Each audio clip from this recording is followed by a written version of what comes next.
It is a first wives world. I made a video about that. And that's understandable. People who are in monogamy are first wives. They are only wives. So they will be first wives if it would be a point where their husband decides to practice polygyny.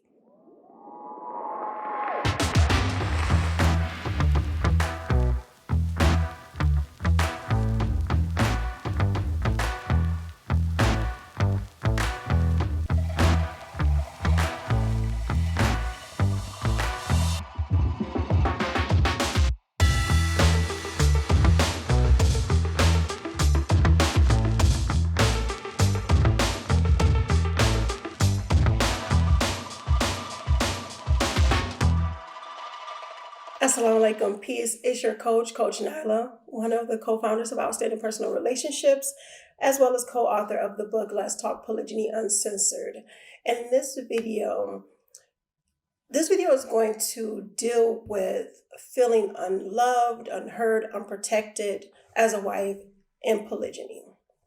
We've seen that asked a number of different ways or brought up in the comments, in our emails, in our sessions, in many different ways. But it all comes down to not feeling loved, protected, heard by your husband in polygyny. Here's the thing. We want to make sure that we are communicating in a way that is being received. I'm going to talk a little bit about that later, because when it comes down to it, we have our feelings. It's understandable. Whether you are an initial wife, whether you are a subsequent wife, or a wife that is coming into the marriage, usually I do hear it from subsequent wives that they don't feel heard or they don't feel protected because they feel that their husband is spending more of his time convincing and consoling the initial wife.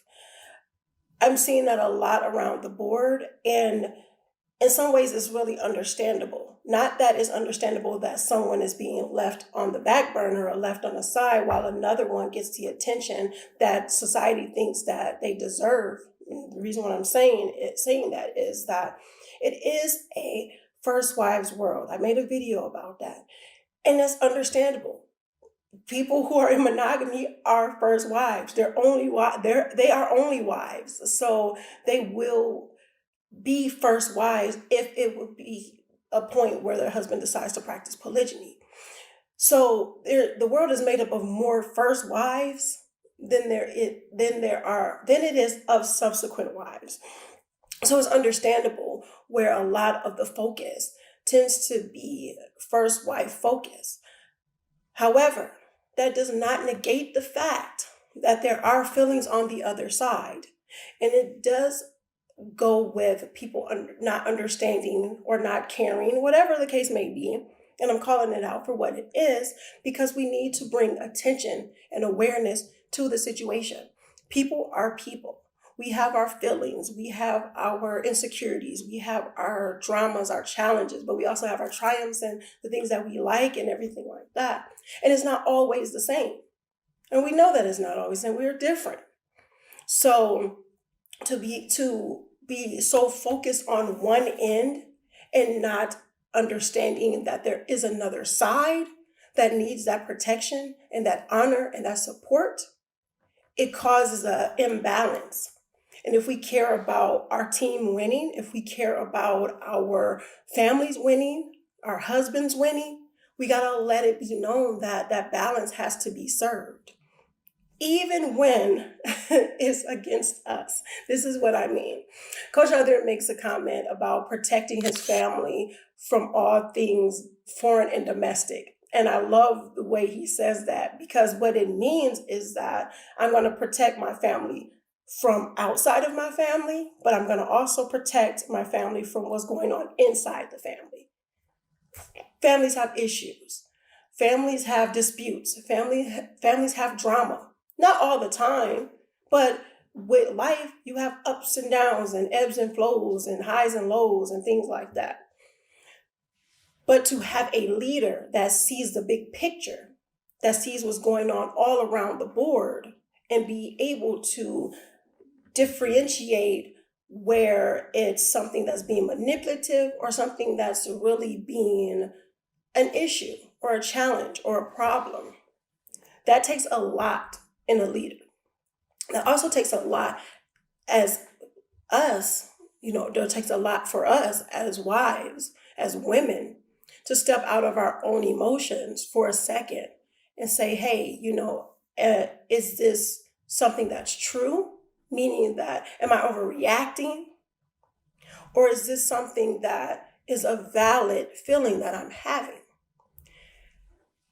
Either way, these are things that you must discuss with your husband if you're feeling unprotected, if you're feeling that he's leaning on one side, if you feel that he is not listening.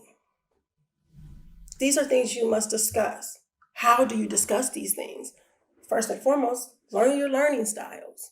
Learn your communication styles. And it's not some cookie cutter thing, but when you start to be around your spouse and know your spouse and listen to your spouse, you start to learn their language of communication.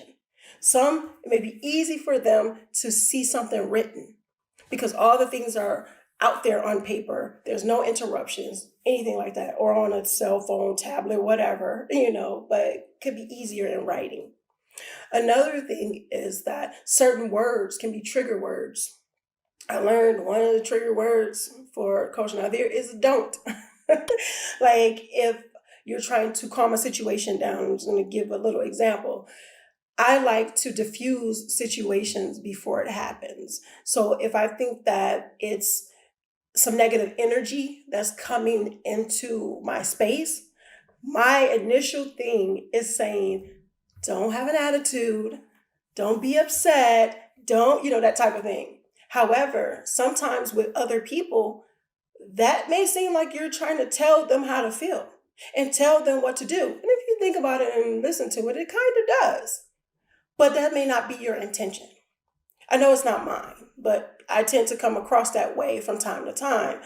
So knowing the communication style, knowing how a person takes things, knowing trigger words, you have to get into that and know those things so you are able to communicate effectively. Meaning you want to communicate to be heard. You want them to be able to receive the information you're given, even if it's a hard conversation. So a couple tips. One is making sure that you know what triggers them and not do things to trigger them, meaning that using these certain words. Another thing, and I would say that's before, I guess it could be either way, but another thing is to ask if they're receptive, because now you're adding intentionality, if that's a word, that now you put it out there that I'm going to talk about some things that I want you to be receptive to. So now that's already put on the table is that, okay, are you receptive? Are you in a receptive mood? Also, you must also be in a receptive mood too. Communication is not a one-sided thing. You want to make sure that they're hearing you and you are hearing them, that you're not jumping to the defensive. I did a video about how to communicate without being defensive.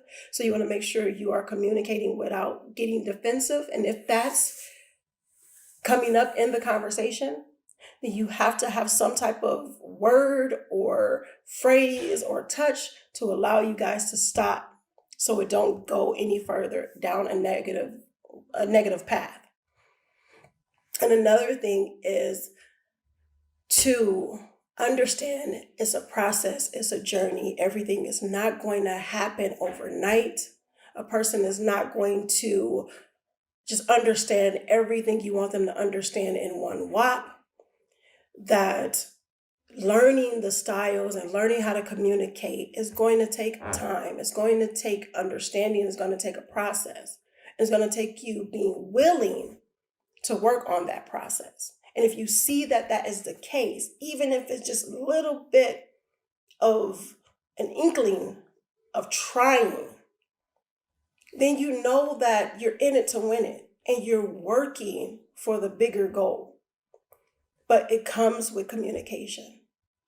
We should not expect anyone in our relationship, whether it's our spouse, whether it's our children, whether it's our co-wife, if our husband is practicing polygyny or anything like that, to be mind readers. However, communication goes both ways. Initiating communication goes both ways. So we don't want to place blame. We want to take responsibility, even if it's something that could be possibly hurting us or bothering us. So initiate the conversation. Find out if the person is receptive, and use effective communication tactics in order to get your point heard, as well as listen with your 2 ears more than you talk with your 1 mouth, so you can understand where they're coming from as well. I hope that helped.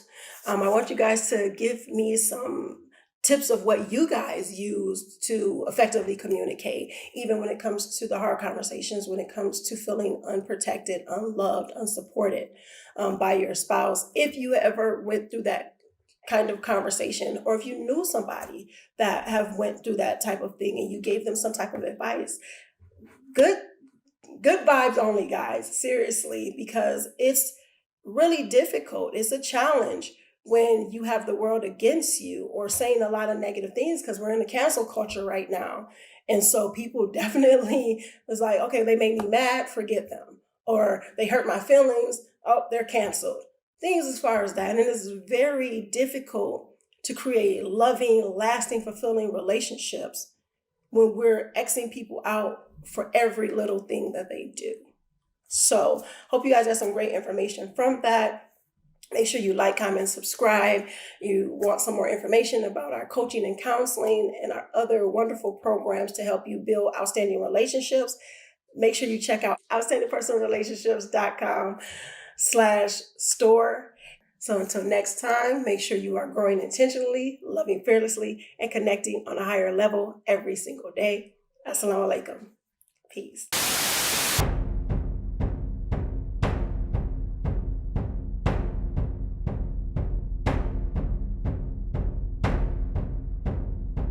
Hear ye, all my fellow wives in polygyny and polygyny wannabes.